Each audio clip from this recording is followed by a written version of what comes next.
11 Egyptian gods and goddesses. Egypt had one of the largest and most complex pantheons of gods of any civilization in the ancient world. Over the course of Egyptian history, hundreds of gods and goddesses were worshipped. The characteristics of individual gods could be hard to pin down. Most had a principal association, for example, with the sun or the underworld, and form. But these could change over time as gods rose and fell in importance, and evolved in ways that corresponded to developments in Egyptian society. Here are a few of the most important deities to know. Osiris. Osiris, one of Egypt's most important deities, was god of the underworld. He also symbolized death, resurrection, and the cycle of Nile floods that Egypt relied on for agricultural fertility. According to the myth, Osiris was a king of Egypt who was murdered and dismembered by his brother Seth. His wife, Isis, reassembled his body and resurrected him, allowing them to conceive a son, the god Horus. He was represented as a mummified king, wearing wrappings that left only the green skin of his hands and face exposed. Isis. The origins of Isis are obscure. Unlike many gods, she can't be tied to a specific town, and there are no certain mentions of her in the earliest Egyptian literature. Over time, she grew in importance, though eventually becoming the most important goddess in the pantheon. As the devoted wife who resurrected Osiris after his murder and raised their son, Horus, Isis embodied the traditional Egyptian virtues of a wife and mother. As the wife of the god of the underworld, Isis was also one of the main deities concerned with rites for the dead. Along with her sister Nephthys, Isis acted as a divine mourner, and her maternal care was often depicted as extending to the dead in the underworld. Isis was one of the last of the ancient Egyptian gods to still be worshipped. In the Greco-Roman period, she was identified with the Greek goddess Aphrodite, and her cult spread as far west as Great Britain and as far east as Afghanistan. It is believed that depictions of Isis with the infant Horus influenced Christian imagery of Mary with the infant Jesus. Horus, depicted as a falcon or as a man with a falcon's head. Horus was a sky god associated with war and hunting. He was also the embodiment of the divine kingship, and in some eras the reigning king was considered to be a manifestation of Horus. According to the Osiris myth, Horus was the son of Isis and Osiris, magically conceived after the murder of Osiris by his brother Seth. Horus was raised to avenge his father's murder. One tradition holds that Horus lost his left eye fighting with Seth, but his eye was magically healed by the god Thoth. Because the right and left eyes of Horus were associated, respectively, with the sun and the moon, the loss and restoration of Horus's left eye gave a mythical explanation for the phases of the moon. Seth. Seth was the god of chaos, violence, deserts, and storms. In the Osiris myth, he is the murderer of Osiris. In some versions of the myth, he tricks Osiris into laying down in a coffin and then seals it shut. Seth's appearance poses a problem for Egyptologists. He is often depicted as an animal or as a human with the head of an animal, but they can't figure out what animal he's supposed to be. He usually has a long snout and long ears that are squared at the tips. In his fully animal form, he has a thin, dog-like body and a straight tail with a tuft on the end. Many scholars now believe that no such animal ever existed, and that the Seth animal is some sort of mythical composite. Ptah. Ptah was the head of a triad of gods worshipped at Memphis.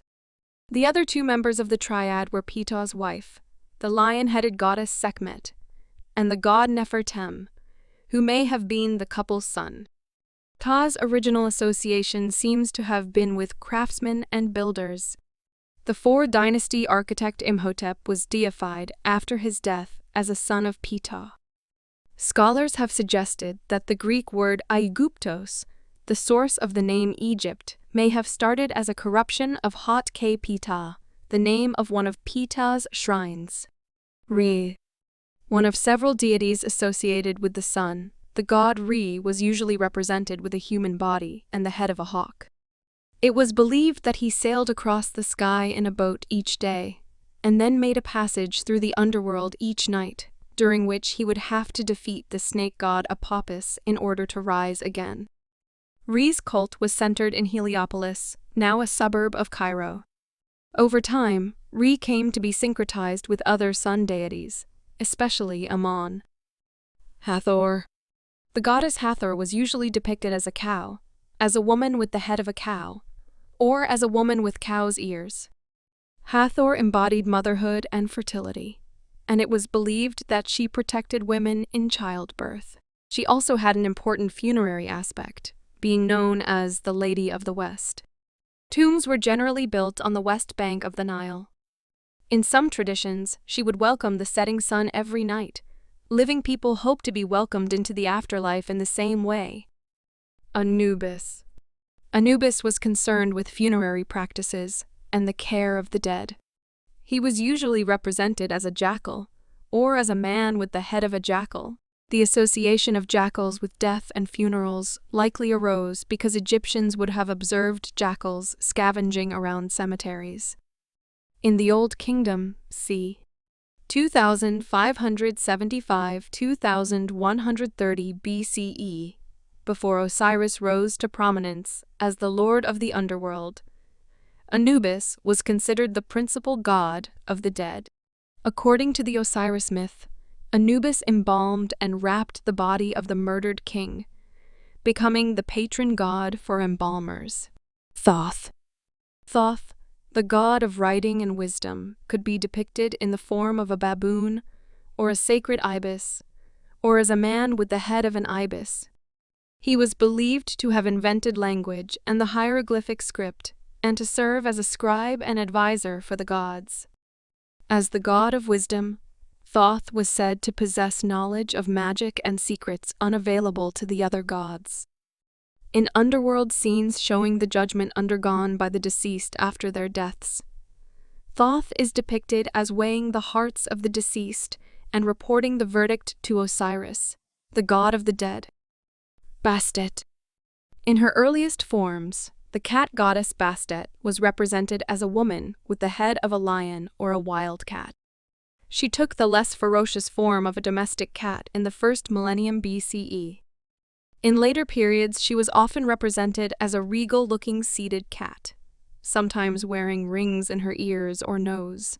In the Ptolemaic period, she came to be associated with the Greek goddess Artemis, the divine hunter and goddess of the moon. Ammon. Before rising to national importance in the New Kingdom, c. 1539–1292 BCE, the god Ammon was worshipped locally in the southern city of Thebes. Ammon was a god of the air, and the name probably means the hidden one. He was usually represented as a man wearing a crown with two vertical plumes. His animal symbols were the ram and the goose. After the rulers of Thebes rebelled against a dynasty of foreign rulers known as the Hyksos and re-established native Egyptian rule throughout Egypt, Ammon received credit for their victory. In a form merged with the sun god Re, he became the most powerful deity in Egypt, a position he retained for most of the New Kingdom. Today, the massive temple complex devoted to Ammon-Re at Karnak is one of the most visited monuments in Egypt. Subscribe to the channel for more interesting videos.